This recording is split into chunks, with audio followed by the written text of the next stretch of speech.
Olá, pessoal! Eu sou a professora Raíssa Lobato e na aula de hoje nós falaremos sobre os sentimentos na visão da análise do comportamento. É comum ouvir que sentimentos e emoções, assim como outros estados subjetivos, não são levados em conta pela teoria comportamental. De fato, isso ocorreu, especialmente nos primeiros trabalhos aplicados, mas a prática clínica mudou muito nesse sentido. Isso não quer dizer que as conceituações teóricas tenham sofrido mudanças fundamentais. As bases teóricas estabelecidas por Skinner foram e continuam sendo as que embasam o trabalho clínico dos behavioristas radicais. Da perspectiva behaviorista, sentir é uma espécie de ação sensorial, assim como ver e ouvir, e que é basicamente resposta de glândulas de musculatura lisa. Aquilo que sentimos são condições de nosso corpo. Já discriminar aquilo que sentimos e falar sobre isso são comportamentos aprendidos, produtos da comunidade verbal que nos ensina a descrever o que fazemos, o que pensamos e o que sentimos. A colocação de Skinner de que sentimentos não são causas de comportamentos foi extremamente importante. Sentir e descrever o que sentimos são certamente comportamentos universais, ocorrendo em todas as culturas através dos tempos. Esta já é uma indicação de que devem ter um valor de sobrevivência para a espécie e para a cultura humana. É possível considerar que os sentimentos e outras formas de comportamentos encobertos são os mecanismos que o organismo possui de perceber os processos comportamentais e sua história de reforçamento, mesmo que não produzam informações precisas. Na clínica, por exemplo, o relato de um cliente de que um acontecimento por ele vivenciado ter sido acompanhado de uma sensação agradável não garante que tenha ocorrido reforçamento positivo, mas serve como indicador, ou seja, permite que essa hipótese possa ser levantada. Para compreendermos o que sentimos, é necessário investigar as variáveis das quais o comportamento relacionado com o sentimento é função. As descrições apresentadas a seguir são simplificações do fenômeno, cuja função é exemplificar como é possível analisar diferentes sentimentos sob a perspectiva analítico-comportamental. O sentimento de alegria costuma surgir em situações nas quais, no passado, as respostas produziram reforçadores positivos com alta probabilidade. Sentimos alegria ao trocarmos mensagens com uma amiga engraçada, porque em nossa história, conversar com ela produziu boas histórias, piadas, etc. O torcedor fica alegre ao ver o seu time ganhar o campeonato porque no passado a vitória no campeonato foi o tema de diversas interações reforçadoras com amigos ou colegas de trabalho. A namorada fica alegre ao receber um buquê de rosas vermelhas no Dia dos Namorados, pois receber rosas está pareado em sua história de vida com outros reforçadores como atenção, carinho e etc. Todos esses exemplos têm em comum uma história de pareamento entre as respostas fisiológicas, que a gente denomina como alegria, e estímulos eliciadores condicionados, que seriam a conversa com a amiga, a vitória no campeonato e o buquê de flores. Geralmente dizemos que amamos algo ou alguém que nos proporciona uma variedade de reforçadores ou reforços de alta intensidade. Amamos aquele namorado que sempre nos diz elogios e nos enche de presentes e momentos alegres. Amamos aquele cachorro de estimação que sempre nos dá carinho e atenção. É claro que os reforçadores para cada pessoa irão variar de acordo com a sua história. O sentimento de tristeza geralmente se relaciona com o término de reforçadores, ou seja, uma determinada fonte de reforço deixa de sê-lo. Um exemplo seria quando o brinquedo preferido de uma criança quebra. Ela fica triste porque não poderá mais brincar com ele. Outro exemplo é a perda de um ente querido, pois provoca tristeza, já que não poderemos mais ter as interações sociais reforçadoras que tínhamos com aquela pessoa. Ou ainda, quando um relacionamento amoroso termina. Ficamos tristes porque perdemos o acesso aos reforçadores, presentes, elogios, atenção, afeto, entre outros, produzidos pela outra pessoa. Há casos em que a vida de uma pessoa tem possibilidades tão restritas de reforçamento que uma tristeza profunda se instala. Geralmente, as pessoas com quadros de depressão se encaixam nesse perfil. O sentimento de raiva surge na presença de estimulação aversiva, geralmente produzida por outra pessoa, ou quando somos privados de um evento reforçador positivo, no caso, punição negativa. Um exemplo seria um adolescente que fica com raiva quando é posto de castigo e não pode ir a uma festa. Ou ainda, ficamos com raiva se alguém nos diz uma palavra grosseira ou se somos agredidos fisicamente. Como ocorre com todos os outros sentimentos, é na história de vida de uma pessoa que iremos encontrar a explicação sobre quais eventos lhe causam o sentimento de raiva. A frustração pode ser considerada um caso especial de raiva que acontece em ocasiões em que um comportamento habitualmente reforçado deixa de sê-lo. Vejamos o exemplo de um aluno que sempre estuda para as provas e tira notas altas. Se por alguma razão ele obtiver uma nota mediana, certamente ficará frustrado. Outro exemplo seria o empregado que sempre recebe aumento a cada 6 meses, porém, ele fica frustrado quando esse aumento não lhe é dado como previsto. Um outro exemplo seria uma jovem que sempre recebia presentes do namorado no aniversário de namoro, que fica frustrada quando ele porventura esquece essa data. É importante ressaltar que, a depender do valor reforçador do estímulo ou até mesmo do contexto, a não ocorrência do reforço pode provocar raiva e não apenas frustração. No caso do aluno que estudou para a prova, mas tirou uma nota mediana, poderia ocorrer um sentimento de raiva se a razão da nota mais baixa for o fato de o professor ter elaborado questões sobre temas que não foram abordados em sala de aula. A ansiedade, em geral, é sentida em uma situação que sinaliza a apresentação iminente de um estímulo aversivo. Ao longo de nossa vida, esse estímulo aversivo foi constantemente apresentado em determinado contexto, de modo que, diante de um contexto semelhante, nosso organismo se prepara para a sua ocorrência. Isso acontece, por exemplo, quando chegamos ao consultório do dentista e nos sentimos ansiosos, mesmo que o ambiente esteja tranquilo e silencioso. Podemos ficar ansiosos também em uma situação de paquera, na qual há a possibilidade de sermos rejeitados pela outra pessoa. Há casos em que a ansiedade é tão grande que a pessoa pode paralisar diante de uma determinada situação. Os casos clínicos que envolvem os chamados transtornos de ansiedade, como o transtorno do pânico, agorafobia, etc., são um exemplo de como determinados estímulos condicionados podem eliciar um sentimento intenso de ansiedade, ao ponto da pessoa paralisar ou até mesmo de desmaiar diante dele. Diferentemente da ansiedade, o medo ocorre quando o estímulo aversivo está realmente presente no ambiente. Sente-se medo na presença de um rato, em uma briga, em uma situação nova na qual não sabemos como devemos nos comportar, entre outras.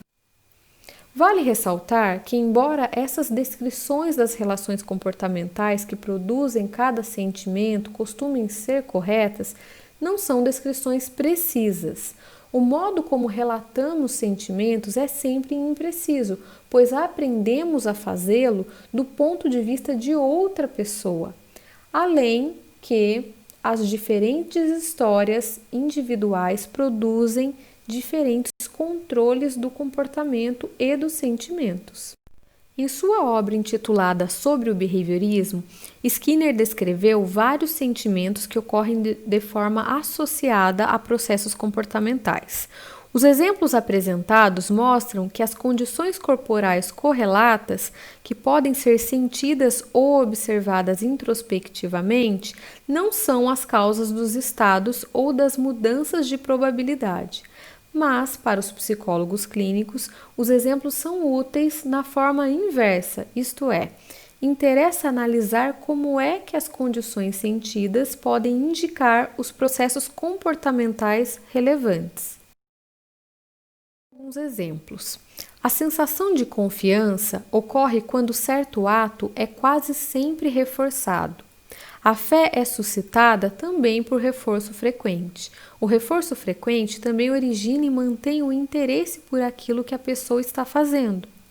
Já os sentimentos de desencorajamento, impotência ou de depressão são relacionados com o processo de extinção. A frustração seria uma tendência de atacar o sistema, característica de uma falta de reforço. Saudades seria o sentimento associado com a falta de uma ocasião apropriada para o comportamento. E esperança ocorre de forma associada com esquemas de reforçamento intermitente, nos quais o comportamento é mantido por longos períodos de tempo com pouquíssima retribuição. Existem diferenças importantes nos sentimentos gerados por eventos aversivos. O que uma pessoa sente quando está numa situação em que foi punida depende muito do tipo de punição e depende frequentemente do agente ou instituição punitiva. Se essa pessoa foi punida por seus iguais, disse que ela se sente envergonhada.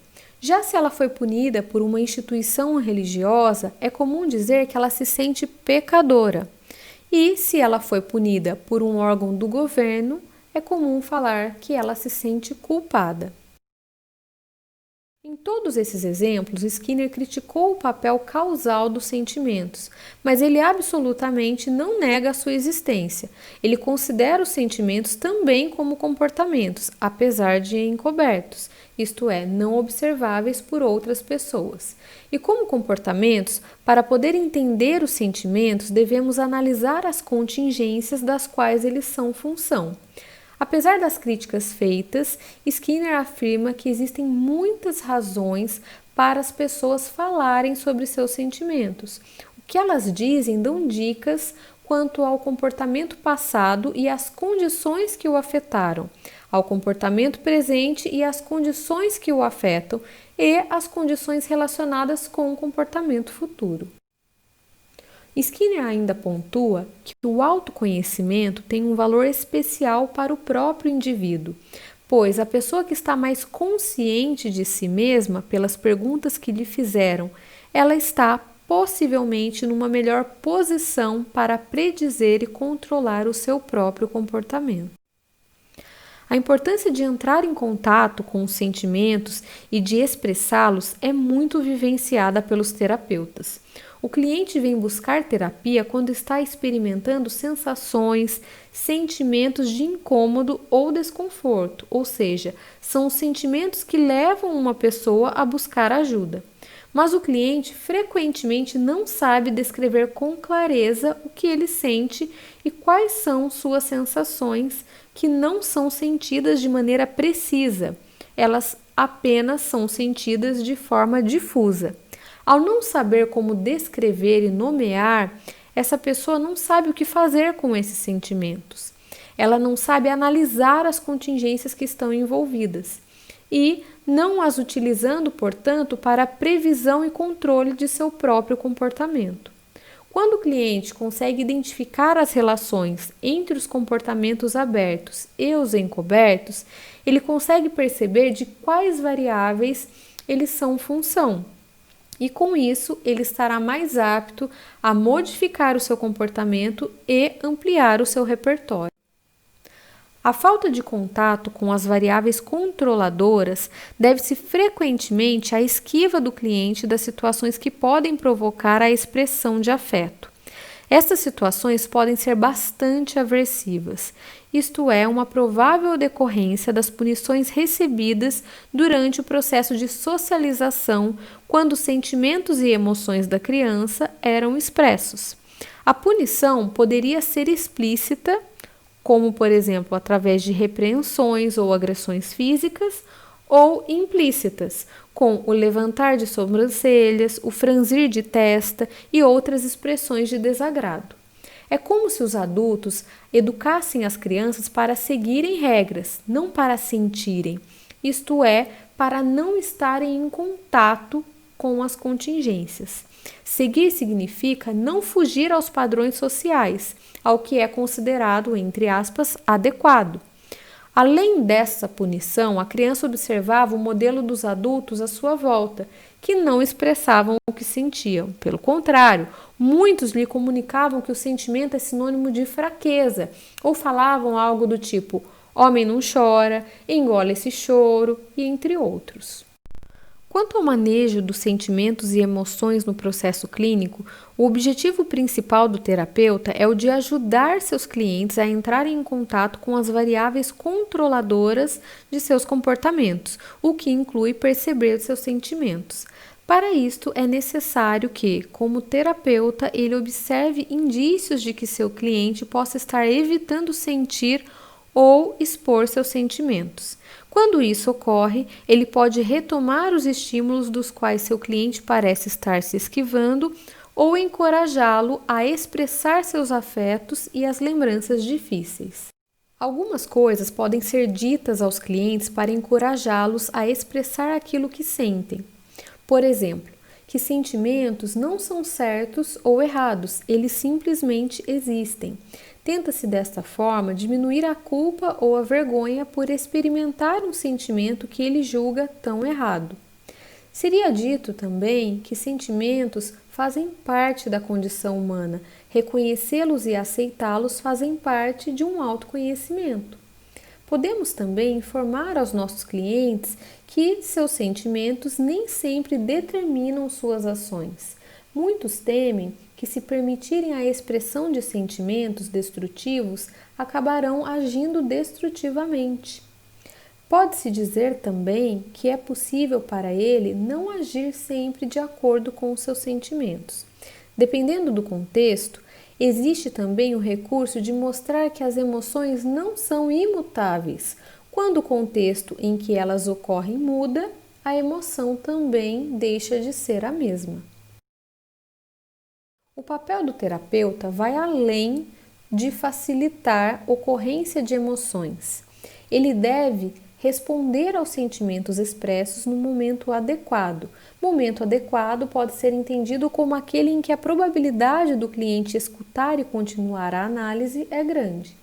O comportamento de identificar afetos envolve a observação de comportamentos como a entonação da voz, a cadência, o volume, o silêncio, entre outros. Um outro recurso bastante relevante do terapeuta para identificar os sentimentos do cliente é a empatia. Observando e escutando seu cliente, ele pode se perguntar como estaria se sentindo se estivesse na situação do outro. E por fim, o último aspecto a ser abordado na aula de hoje são os sentimentos do terapeuta com relação a seus clientes. A identificação de seus próprios sentimentos pode fornecer dicas acerca de que tipo de estímulo discriminativo o cliente fornece em uma relação pessoal. Quando o terapeuta sente irritação, carinho ou tédio frente a um determinado cliente, é importante identificar se esses eventos internos estão relacionados a eventos de sua própria história pessoal ou se eles se relacionam a contingências que envolvem o comportamento do cliente e que, portanto, devem fazer parte de suas relações pessoais em geral.